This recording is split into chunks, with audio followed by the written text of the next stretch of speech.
कहते हैं कि किसी एक जगह में एक पंडित जी सुबह सुबह पूजा के बाद शंख बजाया करते। जब शंख बजाते थे तो कहते उस मंदिर के बगल में कोई गधा रहता था, तो गधा भी बड़ी जोर जोर से चिल्लाने लगता है। पंडित जी को लगता है कि ये पूर्व जन्म का कोई तपस्वी है, कोई साधक है, तो इसलिए मैं शंख बजाता हूं तो ये भी रेंगता है। लेकिन कहते उन्हें ज्ञान नहीं था कि गधा ये समझता था कि शायद मेरा ही कोई भाई ऐसा चिल्ला रहा है तो मैं भी चिल्लाने लगा।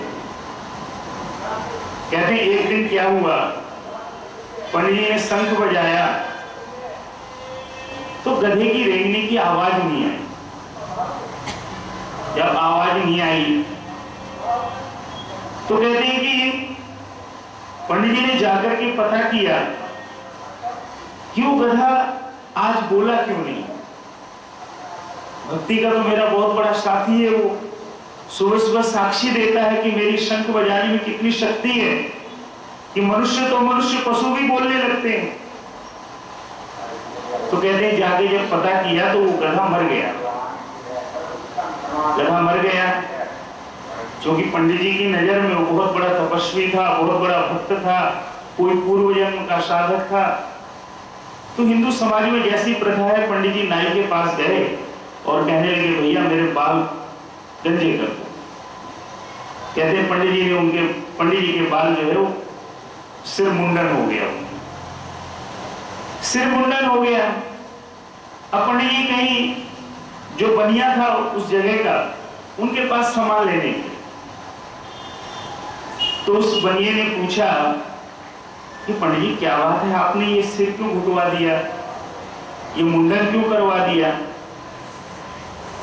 कहने लगे पंडित जी ने कहा कि महाराज एक शंखराज थे, वो पूरे हो गए। बोले अच्छा, बोले ये तो बड़े दुख की बात है। वो जो दुकानदार था वो पंडित जी का यजमान था।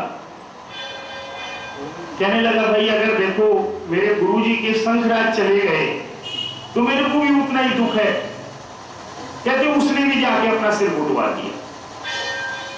अब जब उसने सिर घुटवा दिया तो उसकी दुकान में एक सिपाही पहुंचा, कहता लाला जी क्या बात है, आपने अपना सिर क्यों मुंडन करवा दिया। कहता अरे आपको पता नहीं हमारे गांव का एक शंखराज था, वो पूरे हो गए। बोले अच्छा, बोले फिर तो ये काम मुझे भी करना चाहिए, पुण्य मिलेगा इससे। कहते उस सिपाही ने भी सिर घुटवा दिया।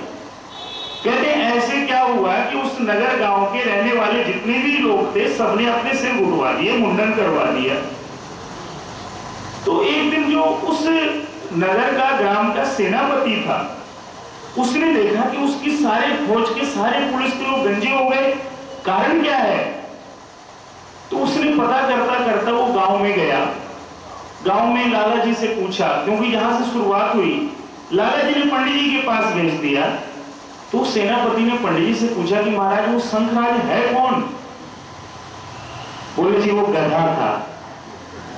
कहने लगे जब उसको पता चला और उसने सबको बताया तो कहते सबके सिर शर्म के मारे झुक गए कि अरे हमने जाना ना पहचाना, बात ना चीत और एक गधे के मरने पे अपना मुंडन करवा डाला।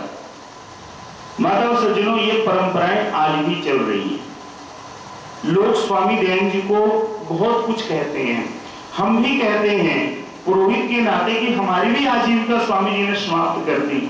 लेकिन मैं एक बात कहता हूं कि ना तो कोई ऐसा हुआ है और ना कोई ऐसा होगा।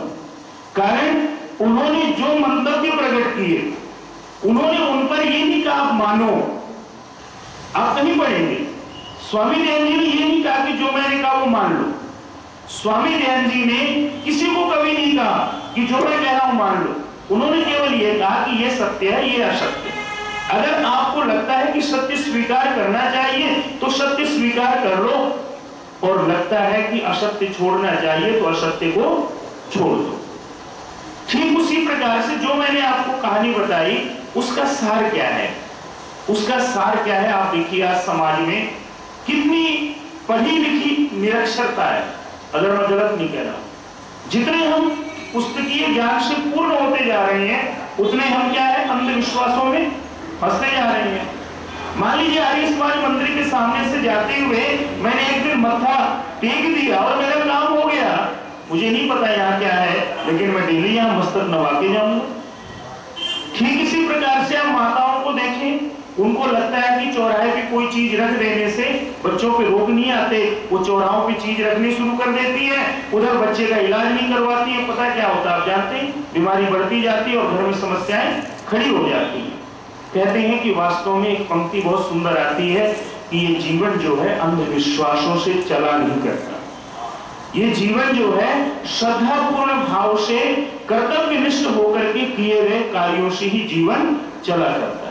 स्वामी दयानंद जी वास्तव में हमें श्रद्धा युक्त बनाना चाहते थे, हमें अंधविश्वासी नहीं बनाना चाहते। और श्रद्धा का अर्थ सत्य से धारण की गई, उसका नाम श्रद्धा है। और जो सत्य से धारण कर लिया जाए, उस श्रद्धा के आधार पर जो आचरण किया जाएगा वो निश्चित रूप से श्रेष्ठ होगा।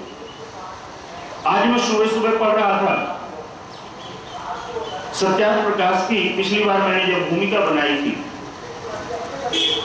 इतनी गजब की प्रार्थना है।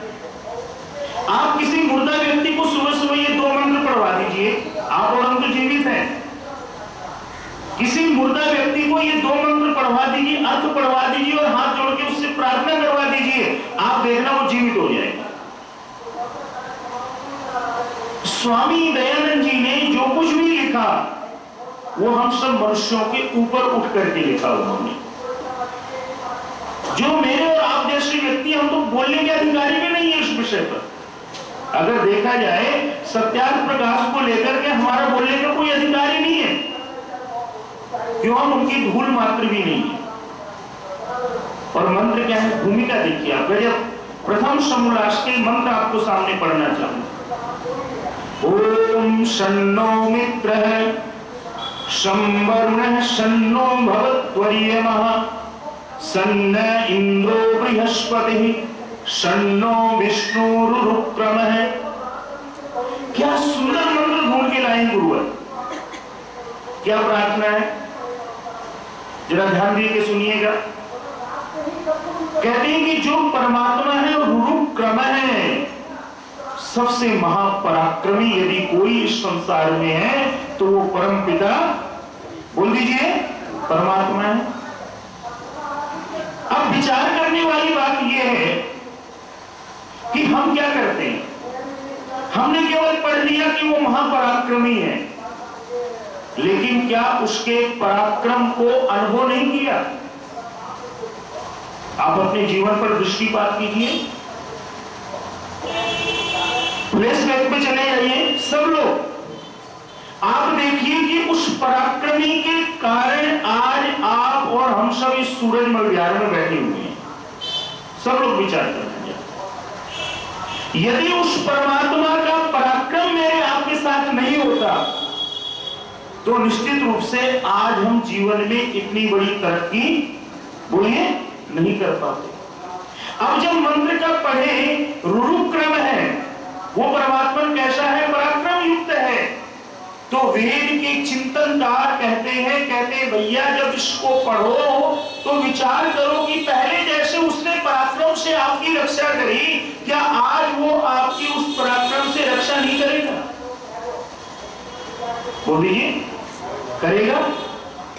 भाई आपने अपने बच्चों को हमेशा पालित किया, पोषित किया, रक्षित किया, कल को अगर कोई आपके पुत्र पुत्री पर संकट आएगा तो क्या आप रक्षा नहीं करेंगे। बोल दीजिए, चाहे आप बुजुर्ग हो जाएं, चाहे आपके साधन सीमित हो जाएं, चाहे आपकी शक्ति क्षीण हो जाए, लेकिन जितनी शक्ति है, जितने साधन हैं, उन साधनों से आप अपने पुत्र पुत्री की रक्षा का पूर्णतया प्रयास करेंगे और प्रभु की कृपा होगी तो आप रक्षा करने में सफल भी होंगे। यही बात मंत्र का पहला शब्द है, रुरुक्रम है, वो परमात्मा कैसा है, महापराक्रम युक्त है। स्वामी दयानंद जी ने सत्यार्थ प्रकाश में पहला ही मंत्र लिखा है। अगली चीज क्या है, कहते हैं मित्र है, वो प्रभु कैसा है, सबका बोल दीजिए, मित्र है। और मित्र की विशेषता यदि आप जानते हैं तो क्या है, कहते हैं मित्र की खासियत है कि आपके दुर्गुणों को छिपा देता है और सद्गुणों को बोलिए प्रकट कर देता है। ये मित्र के लक्षण भर्तृहरि जी ने कहे। और अगर हमने अपने मित्र से संकट में कभी कुछ पैसा मांगा या कोई सहयोग मांगा तो वो दे देगा, लेकिन कहेगा नहीं किसी को। आप दोनों ही चीजों में परमात्मा को तोलिए। क्या करता है वो? हमारे दुर्गुणों को बोल दीजिए ढक देता है, सद्गुणों को बोलिए प्रकट कर देता है। और देता हमें है, लेकिन कभी कहता तो नहीं किसी से।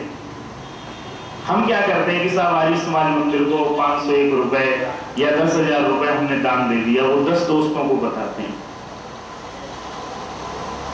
कोई सांसारिक दृष्टि से ठीक हो सकता है कि आप प्रेरित करें कि भाई देखो मैं भी करता हूं, आप भी कीजिए, लेकिन अहंकार भाव से मत कीजिए कि साहब देखो मैं रोब जमाने के लिए मैं मंदिर में दान दे के आया हूं।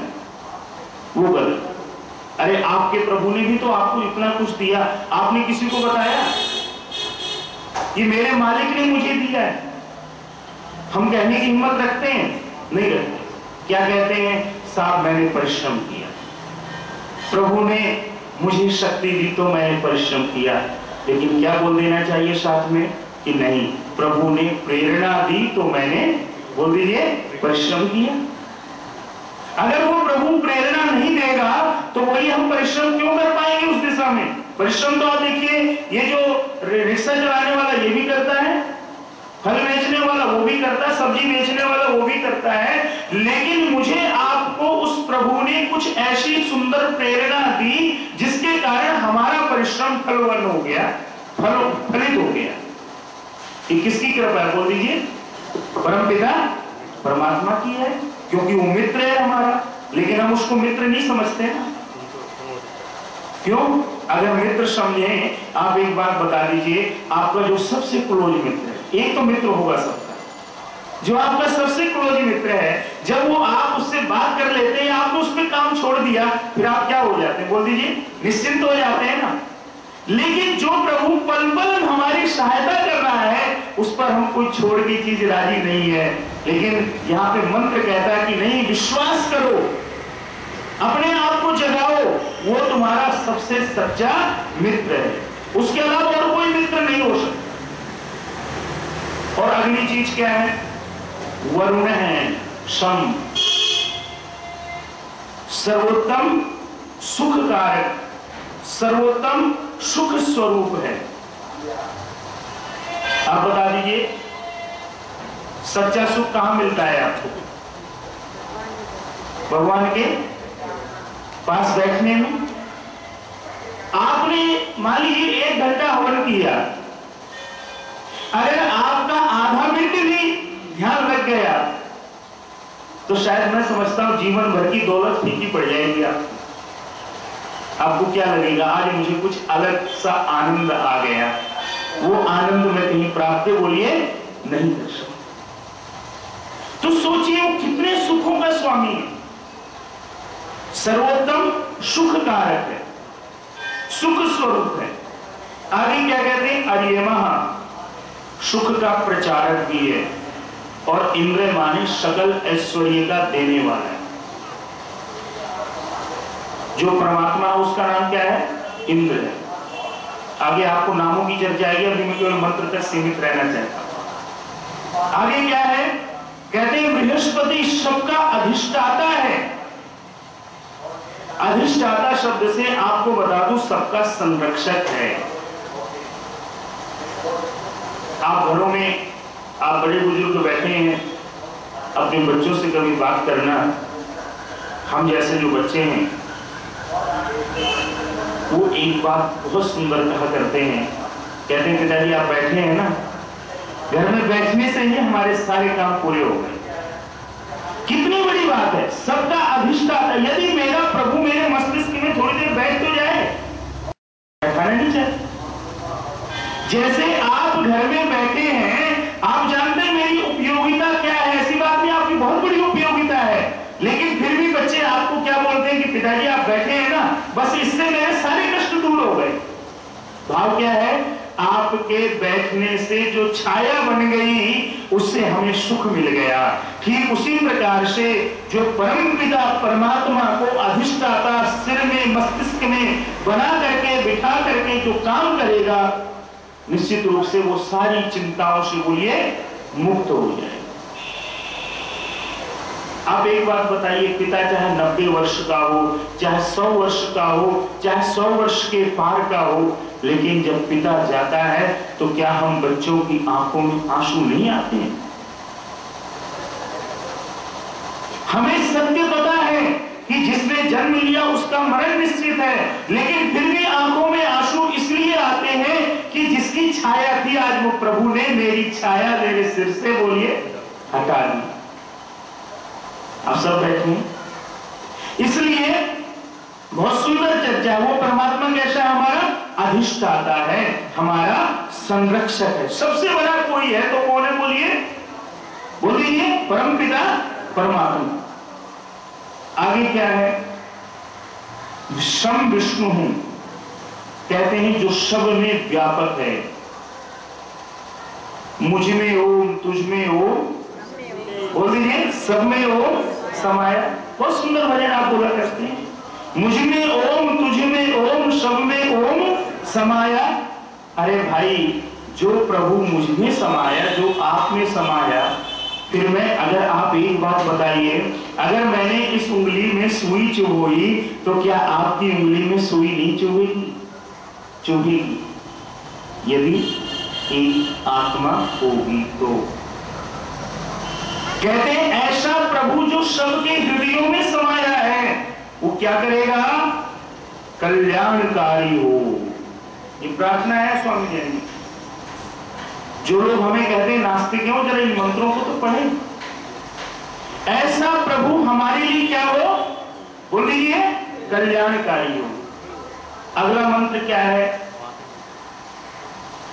ओम नमो ब्रह्मणे नमस्ते वायो त्वामेव प्रत्यक्षं ब्रह्मासि त्वामेव प्रत्यक्षं ब्रह्म वदिष्यामि ऋतं वदिष्यामि सत्यं वदिष्यामि तन्मा अवतु तद्वक्तारमवतु अवतु माम अवतु वक्तारम। अब 3 बार मेरे साथ बोल दीजिए, ओम शांति शांति शांति।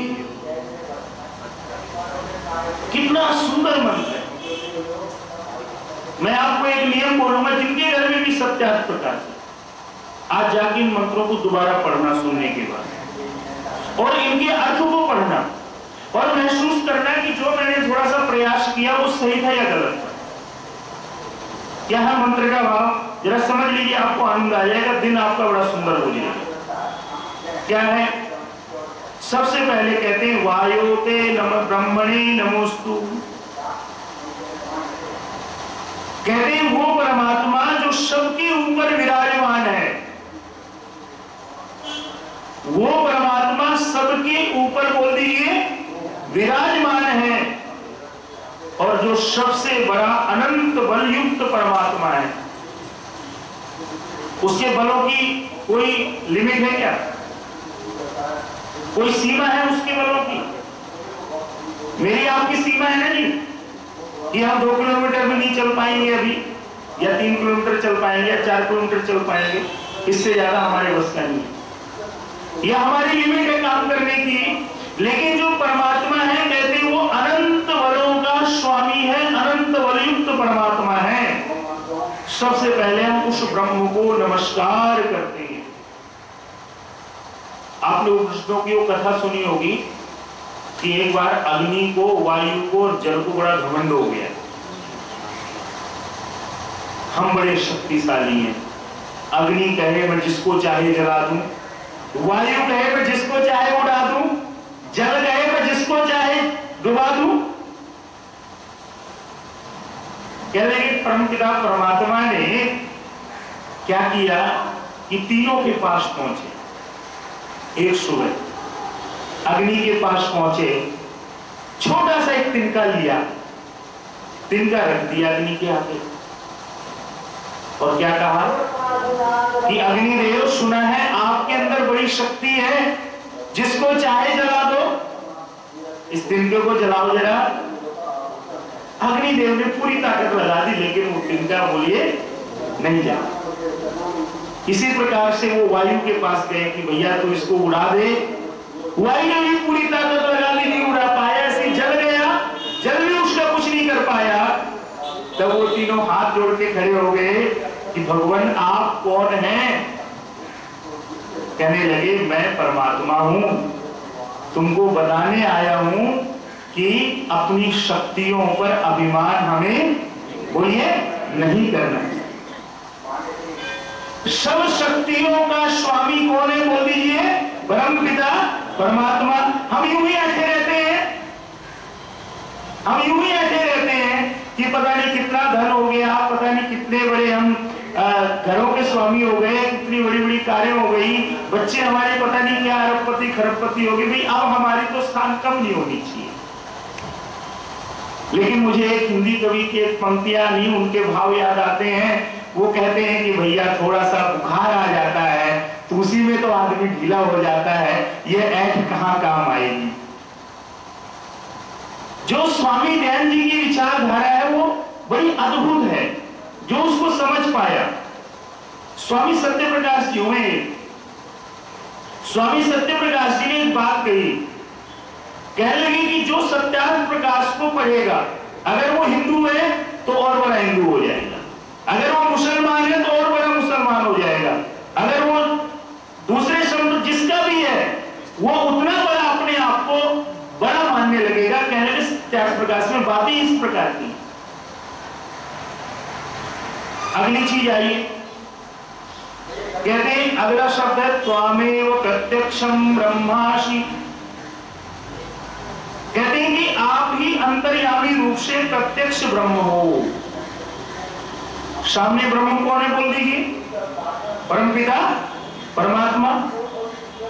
उससे बड़ा ब्रह्म कोई नहीं हो सकता, उससे बड़ा ज्ञानी कोई नहीं हो सकता। हम प्रभु से क्या बोलते हैं? अभी प्रहलाद जी ने प्रार्थना करवाई, हम अल्पज्ञ हैं और प्रभु कैसा है? सर्वज्ञ है। हमारी ज्ञान की सीमा है, लेकिन प्रभु के ज्ञान की कोई सीमा नहीं है। प्रभु के गुणगान में कितना आनंद है, आपको कितना भी अच्छा लग रहा होगा। क्यों?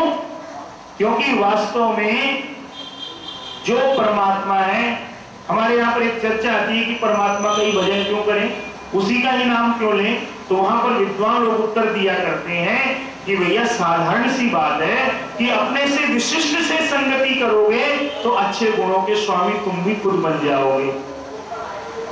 इसलिए क्या कहते हैं? कहते हैं मैं आपको ही प्रत्यक्ष ब्रह्म कहूंगा क्योंकि आप सब जगह में व्याप्त हो। जब मैंने प्रभु को सब जगह देख लिया, जब उस प्रभु को सर्वत्र मान लिया, अपने हृदय में भी मान लिया। कस्तूरिया जी जरा खोल के सुन लीजिए। तो अगला शब्द मैं क्या बोलूंगा? रिदम वदिष्यामि। बड़ा सुंदर शब्द है, रिदम वदिष्यामि। कहते हैं परमात्मा जो आपकी वेद की आज्ञा है उसको यथार्थ रूप में पालन करूंगा और सबके हित के लिए उपदेश करूंगा, आचरण करूंगा।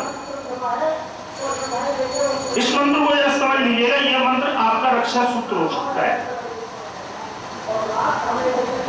अगली पंक्ति बहुत सुंदर है। मैं तो अभी सुबह से या कल से जब से इसको पढ़ा तो मेरे मन में विचार आ रहा था कि हमें कंटिन्यू स्वाध्याय क्यों करना चाहिए, क्योंकि हम भूल जाते हैं। जैसे अगला शब्द देखिए कितना सुंदर है, सत्यम वदिष्यामि। सत्यम वदिष्यामि, सत्य बोलूं, सत्य को ही मानूं और सत्य को ही करूंगा। जब प्रभु को मैंने साक्षात्कार कर लिया तो मैं क्या कहूंगा? प्रभु तू सत्य है तो मैं भी बोल लीजिए सत्य हूं। आप देख लीजिए प्रभु का ज्ञान त्रिकालातीत है, तीनों कालों से परे है। वो पहले भी वैसा था, आज भी वैसा है और कल भी बोलिए वैसा ही रहेगा। उसमें बदलाव नहीं हो सकता। मेरे आपके वचनों में बदलाव हो सकता है, मेरे आपके सिद्धांतों में बदलाव हो सकता है। इसलिए जब हम प्रभु के पास जाते हैं तो क्या कहते हैं? प्रभु रितम वदिष्यामि, मैं सत्य बोलूं, सत्य मानूं और सत्य को ही बोलिए करूं। मैंने बहुत वर्ष पूर्व जब आपके यहाँ पुरोहित के पद पर था तो एक कहानी सुनाई थी युधिष्ठिर वाली, कि गुरु द्रोण के पास सब बच्चे जाते हैं और पहला पाठ वो क्या सिखाते हैं, बोल दीजिए सब लोग, सत्यम।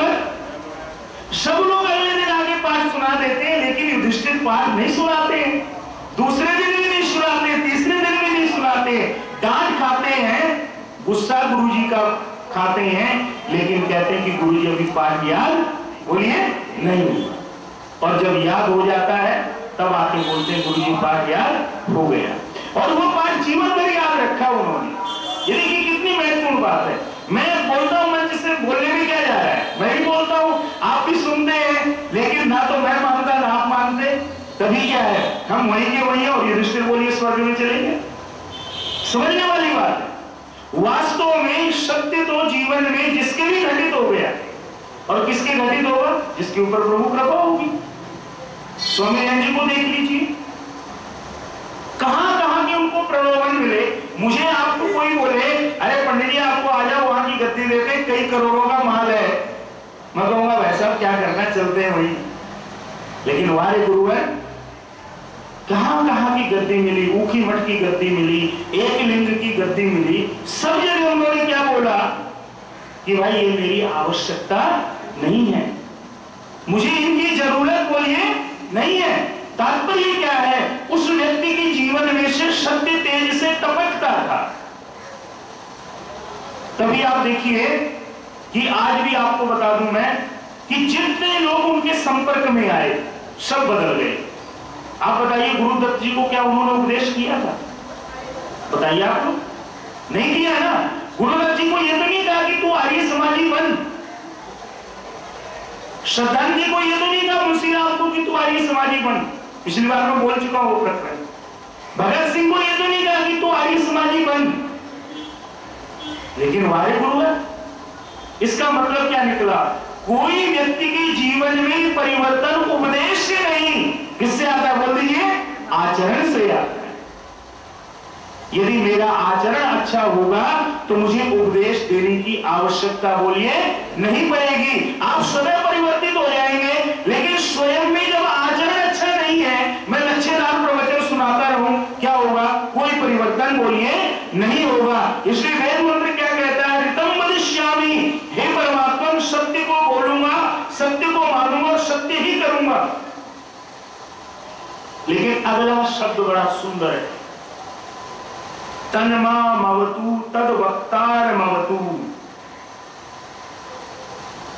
एक उदाहरण से समझाना चाहिए। मान लीजिए मैं आपका बेटा हूं,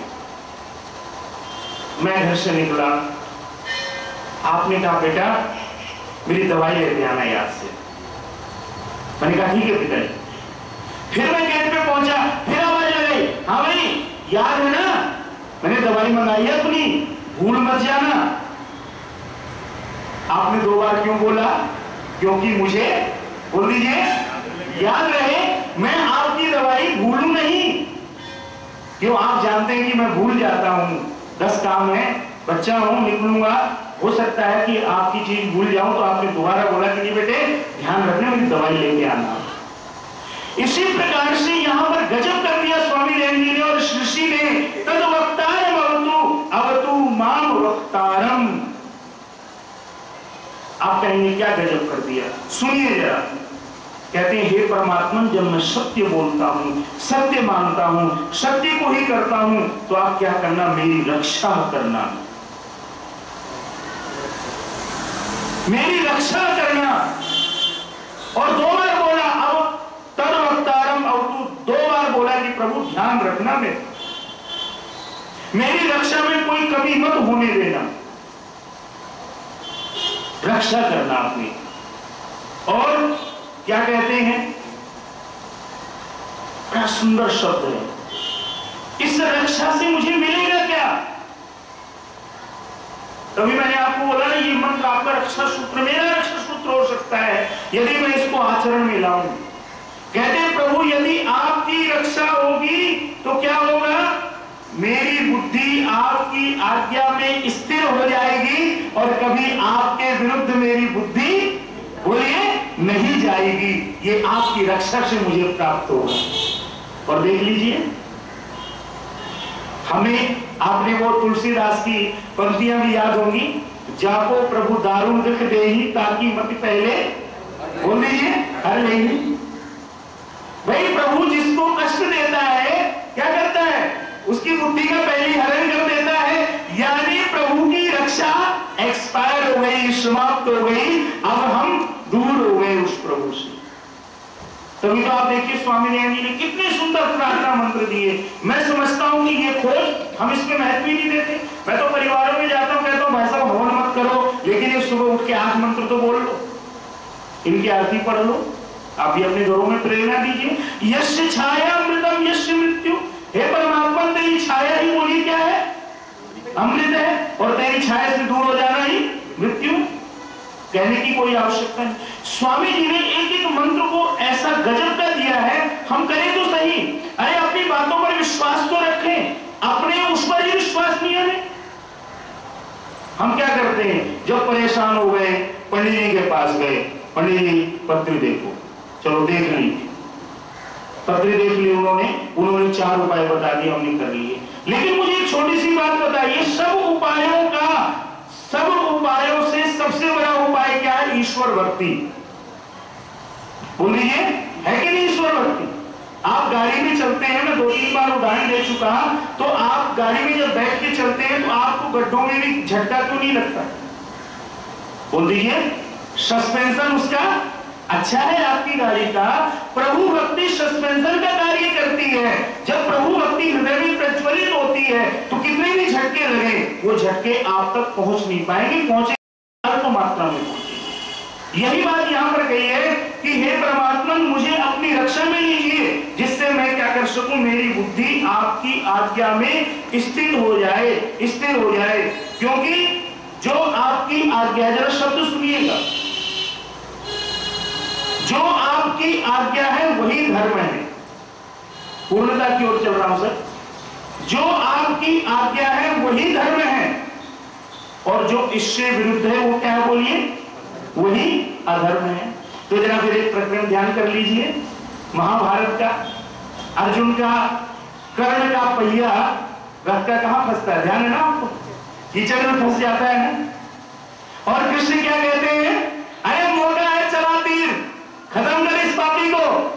और कर्ण क्या बोलता है, अरे कृष्ण आप ऐसा उपदेश कर रहे हैं, आप तो योगी राज हैं, योगेश्वर हैं, सारे धर्म अधर्म को जानते हैं, आप इसको कह रहे हैं कि मुझे मार। कृष्ण कहते हैं तो क्या करूं, तेरे को बचाऊं। कर्ण कहता है कि महाराज कुछ तो युद्ध की मर्यादा है कि निहत्थे पर वार नहीं किया जाता, कुछ तो धर्म की मर्यादा है कि जब दूसरा सैनिक कुछ काम कर रहा हो तब उस पर वार नहीं किया जाता। आप क्यों मुझे मरवाने पर तुले हुए हैं। उस समय कृष्ण के शब्दों का आप विचार करना, धर्मो रक्षति रक्षितः धर्मो हतः हतः। जो धर्म की रक्षा करता है, धर्म बोलिए, उसकी रक्षा करता है, और जो धर्म को मार डालता है, मारा हुआ धर्म उसको बोलिए मार डालता है। ये मर्यादाएं क्यों है, यज्ञशाला में नहीं खाना, यज्ञशाला में पवित्रता रखनी, क्यों है ये कोई पाखंड नहीं है, ये कोई अंधविश्वास नहीं है, ये भी एक धर्म है कि पूजा स्थल जो है जहां पर प्रभु का आप नाम लेते हैं वो बाहर से भी तो पवित्र दिखे। हमारे आर्य समाजी लोग छोटी छोटी बातों में हम आपस में लड़ पड़ा करते हैं कि प्रसाद याद है, किसी ने खा लिया, चलो खा लिया कोई बात नहीं, लेकिन अगर मान लीजिए किसी ने कह भी दिया तो क्या बुराई हो गई उसमें। बहुत सुंदर शब्द है, धर्मो रक्षति रक्षितः धर्मो हतः हतः। जो धर्म की रक्षा करता है, बोलिए, धर्म उसकी रक्षा करता है। और अंत में आप क्या बोलते हैं, 3 बार मैंने क्या बुलवाया, बोल दीजिए दोबारा से, ओम शांति शांति शांति। लोग बात कई जगह हम जाते यज्ञ में तो बड़ा उनके अंदर भी बहुत सारे वहम हैं। अरे पंडित जी शांति पाठ क्यों कर दिया, आज तो बर्थडे का हवन था। मैंने कहा जी क्या हो गया, अरे शांति पाठ नहीं करना था, गड़बड़ करते हो आप। मैंने कहा जी कारण तो बता दो। अरे बोलिए तो श्लोक में होता है ना, जब पिताजी का वो वर्षी का हवन करवाते हैं या कुछ और बड़े, कुछ शांति पाठ नहीं करना चाहिए। मैंने कहा जी आपको शांति पाठ का भाव नहीं मालूम इसका मतलब। अब जरा इन 3 शब्दों में ध्यान दीजिए, हमारे कितने प्रकार के दुख हैं? 3 प्रकार के दुख हैं। कौन से हैं? आध्यात्मिक, आदि भौतिक और आदि दैविक। आध्यात्मिक, आदि भौतिक, आदि दैविक। प्रभु से 3 बार जब शांति शांति शांति बोलते हैं तो प्रभु से प्रार्थना करते हैं परमात्मा ने त्रिविध तापों से दूर रखना। बताइए हमसे ज्यादा कोई बड़ी प्रार्थना करेगा? अरे करवा लो बुध की शांति, करवा लो राहु की शांति, करवा लो केतु की शांति। हमने तो 3 बार में शांति बोल के सारे दुख खत्म कर दिए। जरा विचार करना इस बात में। आपने तो पंडित जी को क्या किया, कई दिन बुलाया, लेकिन हमारे पंडित जी तो आ गए, उन्होंने यज्ञ किया, 3 बार आपसे शांति शांति कहलवाया और उसका भाव बताया, संकल्प करवाया और आपके सारे दुख दूर हो गए। अब बताइए ये सही मार्ग है या वो सही मार्ग है? विचार करना क्या है, जरा समझ लीजिए। मैं पूर्ण करता हूं बात को, समय की मर्यादा का उल्लंघन नहीं। कहते हैं आध्यात्मिक क्या है? कहते हैं जो आत्मा में, शरीर में अविद्या, राग, द्वेष, मूर्खता और ज्वर पीड़ा आदि से होता है। ये कौन से रोग हैं? बोल दीजिए, आध्यात्मिक रोग है। हम समझना नहीं चाहते हैं ना। मान लीजिए अभी मैं बोल रहा हूं, आप में से कोई व्यक्ति आए मेरे को बोले कि भाई ये चीज आपने गलत बोली, मुझे क्या करना चाहिए? उसको स्वीकार करके चिंतन करना चाहिए, मनन करना चाहिए और गलत है तो उसको बोलिए दूर कर देना चाहिए। लेकिन आज स्थिति क्या है? साहब मैं बस बोलूंगा सुनूंगा नहीं। ये भी तो एक मूर्खता है, अविद्या है। इसलिए आध्यात्मिक अविद्या क्या है? कहते हैं अविद्या, राग, द्वेष, मूर्खता और जो शरीर के कष्ट है उनका नाम आध्यात्मिक कष्ट है। और दूसरा कष्ट क्या है? आदि भौतिक। जैसे बाघ का मिल जाना, सर्प आदि से भय होना, शत्रु से कष्ट होना, ये कौन से दुख आते हैं? बोल लीजिए, आदि भौतिक। और तीसरा क्या है? आदि दैविक, अतिवृष्टि। और दूसरा क्या है? अवृष्टि। अब जैसे आप देख लीजिए असम वगैरह में क्या है, 75-80% हिस्सा डूब गया, अतिवृष्टि है। और यहां पर क्या है? पूरे अपना मानसून में बरसात नहीं आई, बाद में कुछ थोड़ी सी आ गई, अब फिर गर्मी पड़ गई, तो क्या अवृष्टि। और अगली चीज क्या है? अतिशीत, अति उष्णता, मन और इंद्रियों को अशांत होना, यह भी इसके साथ है। मन और इंद्रियों को अशांत होना, कहते हैं ये भी तीसरे प्रकार का दुख है। तो ये मैं अपने नहीं, ये मैंने सत्यार्थ प्रकाश से पढ़े, कोई ये नहीं कहना। तो इन 3 दुखों की शांति के लिए बाद में स्वामी दयानंद जी ने इन मंत्रों के साथ क्या बोला? ओम शांति शांति शांति। आप सभी ने ध्यान पूर्वक सुना, इसका मनन कीजिएगा, चिंतन कीजिएगा। कुछ गलत हो तो मुझे ही वापस कर देना, प्रयास करूंगा कि और अच्छा स्वाध्याय करूं और अच्छी चीज आपके सामने रखूं। आप सभी का धन्यवाद। ओम शांति।